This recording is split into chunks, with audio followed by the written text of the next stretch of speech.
Bueno, al debate, las teorías localizacionistas versus teorías políticas, se le suman los aportes y los modelos conexionistas que vienen a integrar ambos modelos explicativos.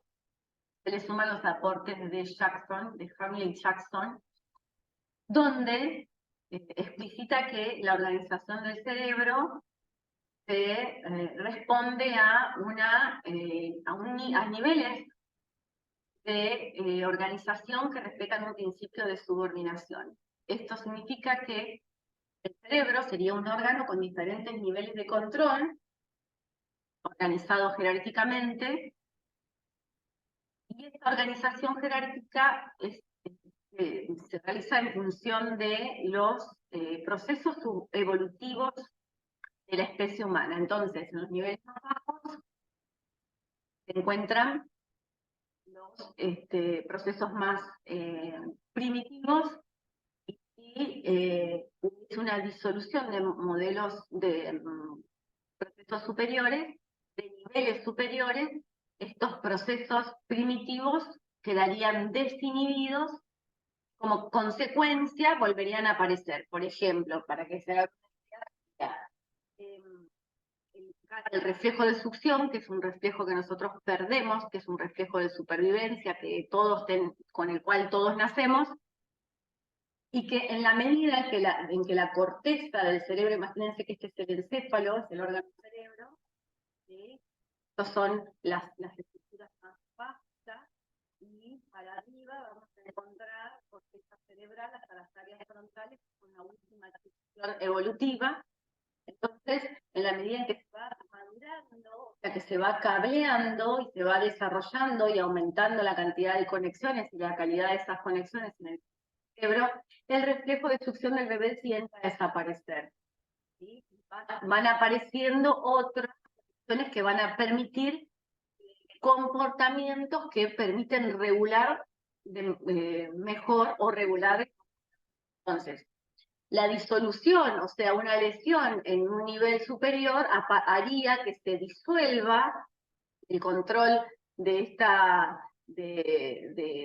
áreas, entonces emergen otros comportamientos más primitivos, como les decía recién, en el caso del reflejo de succión de los bebés. Entonces, la liberación de reflejos arcaicos sería la desinhibición, luego de daño en regiones superiores de la corteza frontal. ¿Sí? Bien. Luego llegamos a el momento en el que Alexander Luria, que va a hablar de que el sistema cerebral, el sistema nervioso, que el cerebro se va a organizar va a ser un sistema funcional complejo, con propiedades que emergen de la actividad de varios componentes localizados a diferentes niveles del sistema nervioso. Él va a brindar una visión modular de subcomponentes o módulos de procesamiento localizados. Ahora vamos a ver esto porque es lo que me interesa de esta clase. Entonces, para Luria, una lesión va a afectar un componente del procesamiento. ¿Sí? Acá tienen el link a un videíto explicativo que es muy interesante que puedan mirarlo. ¿De acuerdo? Entonces, Luria lo que va a plantear es que el cerebro se va a organizar en sistemas funcionales, va a ser un sistema funcional complejo, que tiene subcomponentes, que están localizados en diversas áreas y regiones del cerebro, y que cada uno va a cumplir una función principal. ¿Sí? Por ejemplo, si nosotros pensamos en cómo se produce el lenguaje hablado, va a haber una región, un componente que se va a dedicar al análisis fonémico del sonido, ¿sí? Y este análisis se lleva a cabo en las cortezas en la zona secundaria de la corteza temporal izquierda. Luego de ahí se va a hacer un análisis léxico, o sea, un análisis de las palabras que componen el mensaje, que este análisis se realiza en las zonas posteriores de la región temporo-occipital izquierda.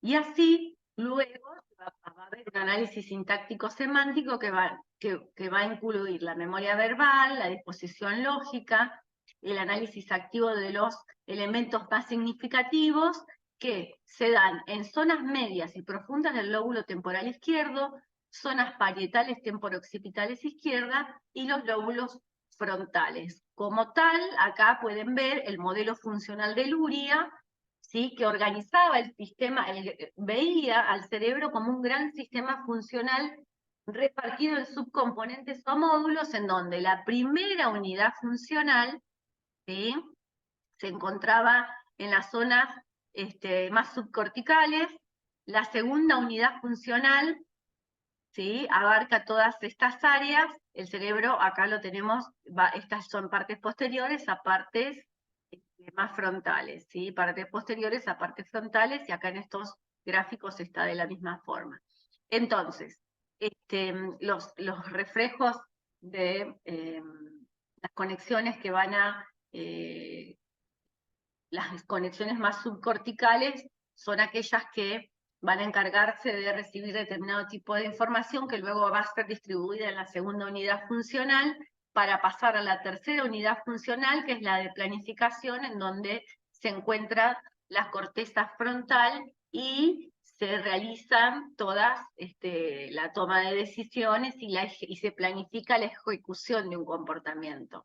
¿Sí? Luego la información, una vez que realiza este recorrido ascendente, vuelve hasta la explicación, hasta la manifestación o la evidencia a través del comportamiento. Entonces, a lo largo de estas clases lo que pudimos ver fue cómo a la humanidad le interesó siempre explicar, o tuvo la necesidad de explicar el comportamiento humano, cómo fue encontrando esta explicación a partir de observar lesiones en las zonas cerebrales que alteraban, que provocaban síntomas, pérdidas de funciones, como por ejemplo el lenguaje, y que luego esto llevó a que se planteen dos hipótesis: una hipótesis localizacionista, en donde se supone que las diferentes funciones cerebrales se encuentran localizadas en regiones discretas del cerebro, en áreas específicas, e hipótesis más holísticas, en donde no es posible encontrar las funciones en áreas específicas que están distribuidas de forma homogénea en todo el cerebro, y vienen a combinar estas corrientes, estos modelos, aquellas teorías conexionistas que hablan de, bien hay zonas que se especializan en diferentes procesos, se conectan con otras, entonces una lesión en una podría traer consecuencias en las otras. A esto se le suman los modelos de organización subordinada, en donde el cerebro no solamente va a alojar regiones que están conectadas con otras regiones para la ejecución de funciones psicológicas superiores, sino que también las funciones más primitivas se encuentran en las áreas más bajas del cerebro, y las últimas adquisiciones del desarrollo de la humanidad en áreas más, de la corteza y frontales. A esto se le suma el modelo de Luria, tienen un texto específico del modelo de Luria, en donde Luria lo que va a decir es que el cerebro se organiza en unidades funcionales, cada una se encarga de recibir y procesar y dar una respuesta de determinada tipo de información, y se va a encargar de analizar determinados aspectos de la información que va a recibir. ¿Sí? Bueno, nos vemos, espero que seguimos por el foro en el caso de que surjan preguntas.